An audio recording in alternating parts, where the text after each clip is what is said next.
porque ellos salen pronto. Economista, buenos días. Gusto saludarlo. Bienvenido a los micrófonos Rey 99. Vea, créame que yo, con el paso del tiempo, cuando escucho hablar de economía, la situación es complicada en determinados aspectos.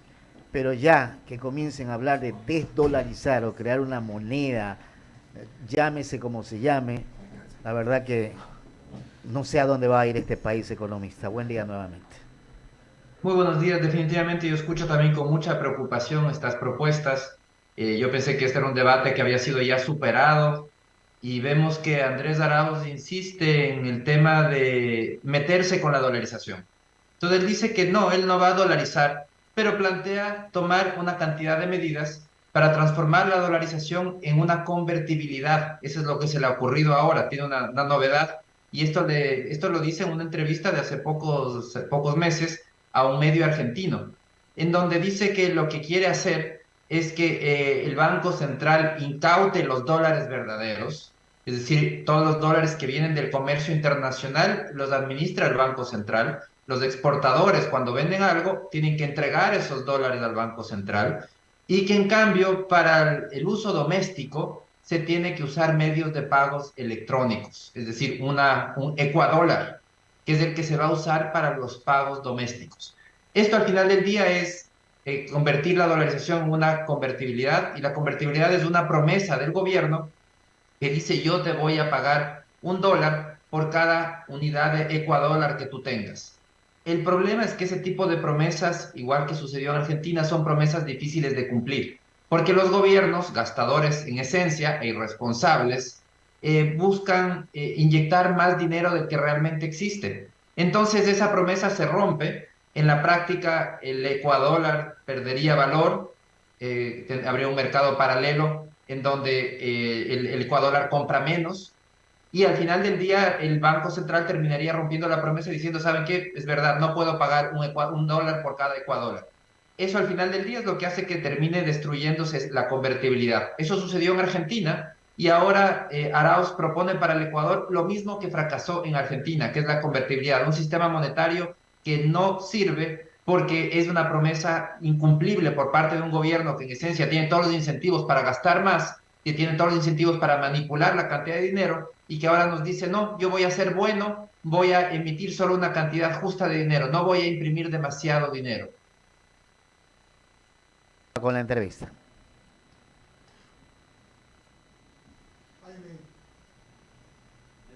Bueno, ok, entonces saludamos acá a Luisa Delgadillo, que ya está con nosotros. Buenos días, Luisa. Enrique Sanmar, saludamos contigo. Buenos días. Qué gusto saludarte, Eduardo, Javier. Hola, Luisa. Tito, un gusto también a nuestro invitado. Bueno, y sigue Enrique San Martín con Bolito San Martín. Sí.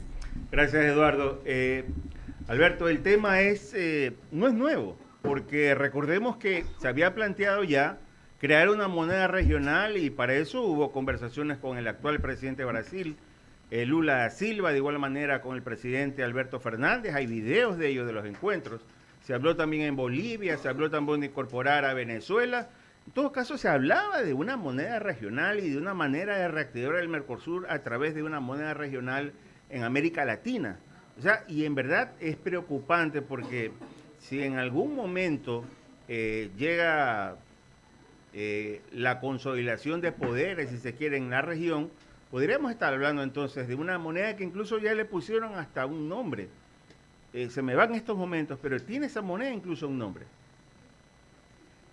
Sí, definitivamente vemos que está Arauz, es muy claro también en esta misma entrevista, él dice textualmente, y esto lo voy a leer, dice, le pregunta el periodista, le dice, ¿se refiere a la propuesta brasileña? Y Arauz responde, sí, estamos a puertas de ver el nacimiento de una unidad monetaria regional. Yo mismo vengo trabajando fuertemente en aquello con el equipo de Lula da Silva. Esa moneda regional que están planteando, quieren llamarla el Sur. Y este es un nuevo intento de crear una moneda nacional, regional, una moneda por parte de países que no han sido capaces de manejar ni sus propias monedas. Dentro de los interesados en esta moneda regional es Argentina, un país que tiene una inflación cercana al 100%, es decir, que año tras año el poder de compra del dinero cae a la mitad. y simplemente dice, bueno, este país que no sabe manejar su propia moneda quiere manejar una moneda regional para toda América Latina. Son esas cosas que simplemente no tienen ningún sentido. Nosotros estamos muy bien con el dólar, no necesitamos experimentos de ningún tipo como los que están planteando ahora por parte de gobiernos que no han sabido manejar sus monedas. ¿Por qué van a saber ahora manejar una moneda regional? Correcto. Otro tema que preocupa es el riesgo país. 2018 puntos y supera a la Argentina. Alberto, ¿podría explicarnos por qué, a ver, la inflación más alta en América Latina junto a Venezuela creo que es la de Argentina, pero sin embargo el riesgo país también nosotros superamos el riesgo país de Argentina? ¿Cómo se explica este desbalance? Bueno, lo que sucede es que las cuentas fiscales ecuatorianas están muy debilitadas, son muy vulnerables, el fisco todavía depende del endeudamiento, los ingresos fiscales han caído significativamente porque cayó el precio del petróleo en estos primeros 7 meses del año, cuando normalmente hay un superávit de 500 millones de dólares, en estos primeros 7 meses de este año hay un déficit de 2.000 millones de dólares. A esto se suma que estamos a las puertas de una consulta para cerrar el cuarto bloque petrolero del Ecuador. Son esas cosas, nos vamos a pegar un tiro en el pie, esa es la decisión que van a hacer los ciudadanos, lo cual además es una inconsistencia, porque esos mismos ciudadanos piden más servicios públicos, más salud, más educación, más obra pública, etcétera, pero votan a favor de acabar con el cuarto bloque petrolero del Ecuador, una fuente muy importante de ingresos que el año pasado representó 1.200 millones de dólares. Entonces, eso va a ahondar el problema fiscal. Entonces, estamos frente a una situación fiscal tremendamente complicada que se puede deteriorar aún más en el corto plazo. Y eso se ve reflejado en ese riesgo país que tiene además un componente político y es de las elecciones. Es muy probable existe esa posibilidad de que retorne ese populismo irresponsable, esas políticas del pan para hoy, hambre para mañana, esas políticas cortoplacistas.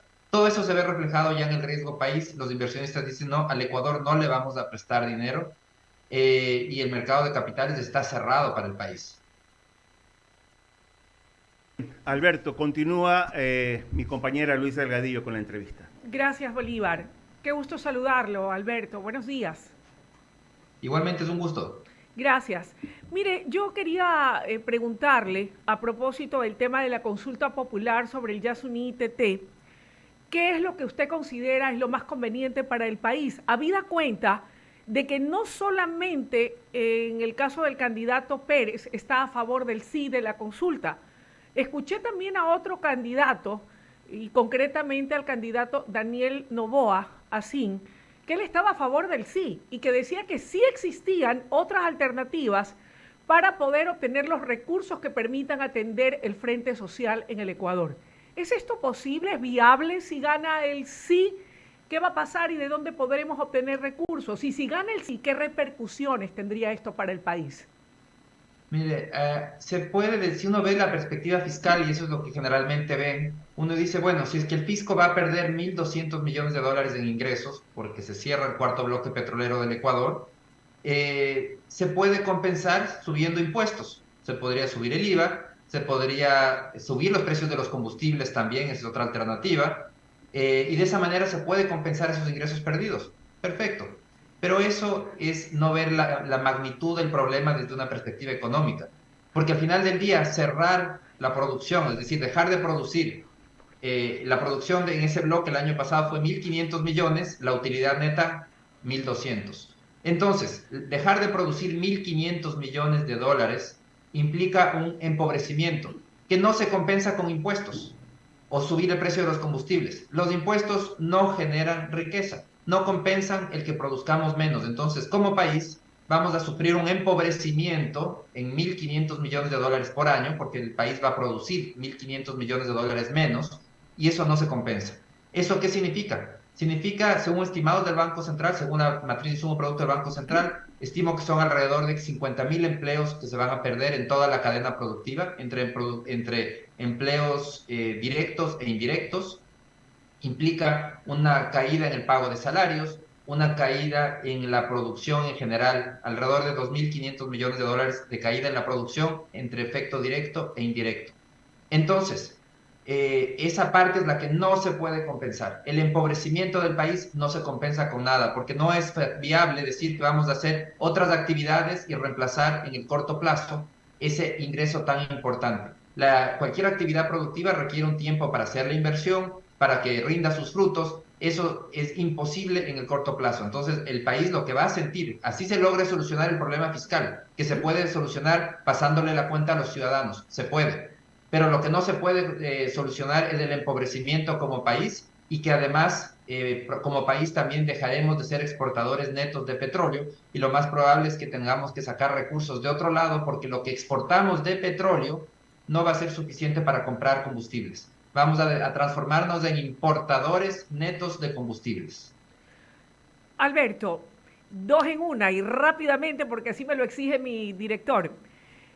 ¿Se puede vivir sin petróleo y sin minería? Lo uno. Y lo segundo, los analistas políticos consideran que tendremos nuevamente una asamblea potencialmente atomizada. ¿Esto podrá dar gobernabilidad a cualquiera sea el próximo gobernante para ajustar las tuercas y aprobar todo aquello que requiere el país? Bueno, no se puede vivir sin petróleo y sin minería. De hecho, ningún país en el mundo ha intentado hacerlo. Todos trabajan y lo lamentable aquí es que nos quieren vender un falso dilema. No tenemos que caer en el engaño de Yas Unidos, porque ellos nos dicen que tenemos que escoger o el petróleo o la naturaleza. Eso se llama un falso dilema. Nadie tiene que escoger o el petróleo o la naturaleza. Y si ya nos piden escoger, tenemos que decir queremos las dos cosas.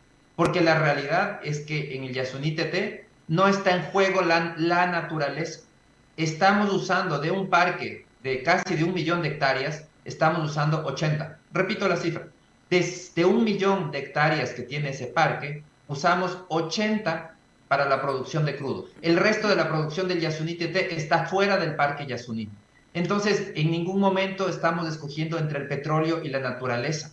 Estamos escogiendo entre seguir usando 80 hectáreas de un parque, además que se ha hecho de una manera bastante técnica, no ha habido problemas graves en esa zona y ya no se necesita seguir ampliando la producción, ya se está produciendo en esa zona, en esas 80 hectáreas. Entonces es realmente lamentable que la población haya caído en este engaño, de estos falsos dilemas de decir o la naturaleza o la producción, cuando lo normal es que se hagan las dos cosas a la vez. Tenemos que producir y producir responsablemente, cuidando el medio ambiente.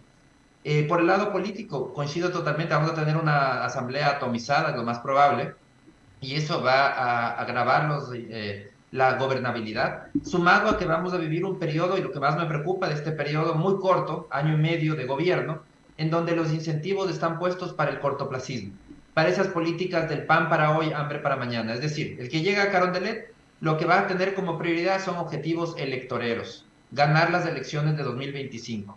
¿Y eso cómo se logra? Siendo lo más irresponsable, haciendo la mejor fiesta, botando la casa por la ventana, no importa, las cuentas llegan para el día de mañana, lo importante es ganar las elecciones de 2025.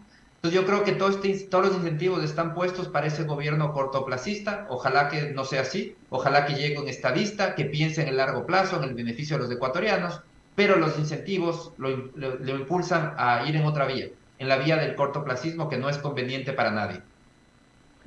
Estimado Alberto, gracias por responder mis inquietudes. Le doy el paso a Jaime Velázquez, quien también tiene importantes interrogantes para usted. Querido Jaime, buenos días. Bueno, Luisa, gracias por darme el paso y la verdad es que Alberto, escuchándote, me salta esta duda y es, ¿quién es el estadista en estas 8 opciones que tiene el Ecuador? Esa es una pregunta difícil de responder y ojalá que llegara alguien así, alguien que no esté pensando en ganar las elecciones de 2025, que esté pensando como que se fuera a quedar por muchos años, sabiendo que va a estar poco tiempo y que haga los temas de fondo, porque es preocupante como ya en la discusión se dice, bueno, si va a estar solo año y medio, entonces, ¿para qué se dedica a hacer reformas estructurales? ¿Para qué hacer cambios de fondo? Bueno, porque quien es un estadista no está pensando en las elecciones siguientes, está pensando en el largo plazo, está pensando en los beneficios de los ecuatorianos, en generar bienestar. Y muchísimas cosas que generan bienestar no se obtienen, de hecho, todo lo que vale la pena en la vida requiere de esfuerzo y toma tiempo. Las cosas no se logran de la noche a la mañana.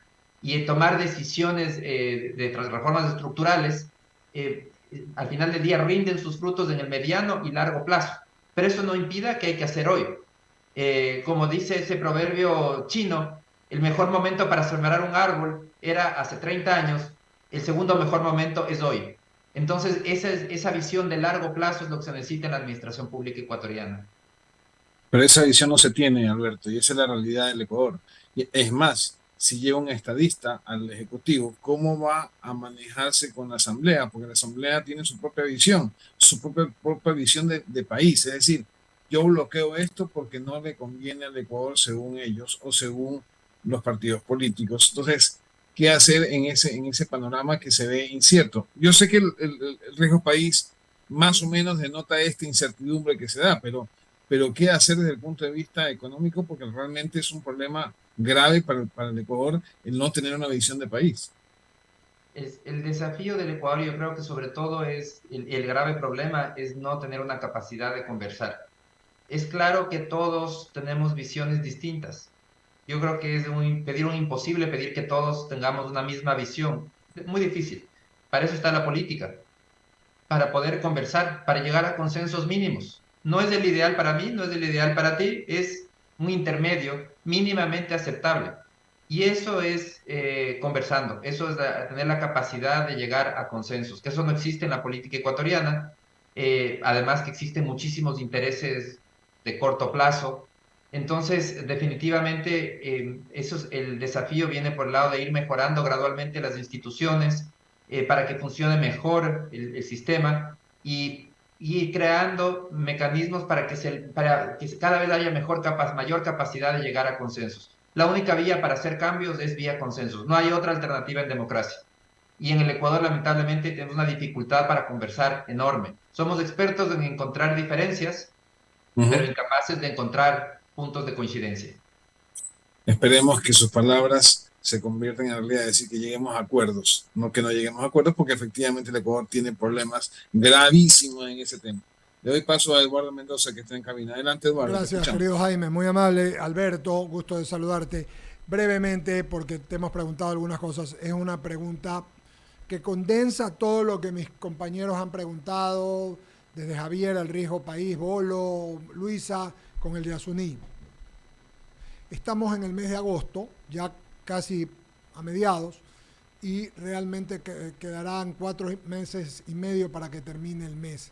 Con una elección ad portas, asumiendo que tenemos segunda vuelta, siendo los años electorales, como tú sabes, mi querido Alberto, para la economía muy complicados y con la inestabilidad que no sabes quién va a ganar, como cuando tú dices hay un candidato que ha dicho que la dolarización se va a mover por otra moneda y esto y el otro.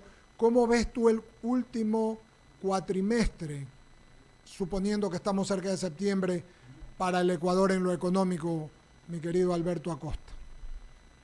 Lamentablemente estamos entrando a una tormenta perfecta. Por un lado tenemos el tema fiscal que se ha deteriorado significativamente este año, como les decía, ha caído el precio del petróleo, se abre la necesidad de financiamiento, el fisco está atrasándose en sus pagos porque no tiene recursos. A eso se suma un potencial cierre del Yasuní TT, que va a ser un golpe fiscal durísimo, va a implicar otra caída en los ingresos fiscales en el corto plazo. La decisión de la Corte es que si gana el sí, hay un plazo de 1 año para cerrar totalmente la operación. Eso significa que se va a empezar a cerrar enseguida, eso toma tiempo, no es tan fácil cerrar la operación. Tenemos un tercer factor que es un fenómeno del Niño que potencialmente puede ser bastante destructivo. No sabemos todavía la magnitud que podría tener, pero pronósticos internacionales hablan de que podría ser entre moderado o fuerte. Entonces, todo este cóctel termina siendo tremendamente complejo. La economía de por sí ya se está desacelerando. En abril la economía, las ventas fueron decepcionantes, se contrajeron ligeramente, en mayo hay un ligero repunte, pero estamos con unas ventas que se desaceleran, una economía que pierde impulso, indicadores de empleo también que se están deteriorando. Entonces, al final del día estamos en un entorno complejo en donde todos los factores de riesgo que existen, sumado al riesgo político que que lo que hace es posponer inversiones y posponer decisiones de consumo, todo esto apuntan a esta economía que se va a ir desacelerando. No vamos a crecer ese 2,1 que estimaba el Banco Central inicialmente, probablemente el crecimiento sea más cercano al 1%, en el mejor de los casos, siempre y cuando el fenómeno del niño no sea tan destructivo como para llevar a territorio negativo el crecimiento de la economía en este año. Alberto, muchas gracias. Muy amable por contestar. Te dejamos con el inicio de esta semana corta y seguiremos conversando. Gracias siempre por contestarnos. Un abrazo, Alberto. Muchísimas gracias. Siempre es un gusto. Muy bien. Con ello tenemos que abrir el espacio de las menciones publicitarias. Luego vamos al corte y regresamos con unas encuestas propias que hemos hecho, que Camila Guevara y Evelyn han hecho en la calle y que vamos a pasar cuando regresemos. Jaime, Luisa y Bolito.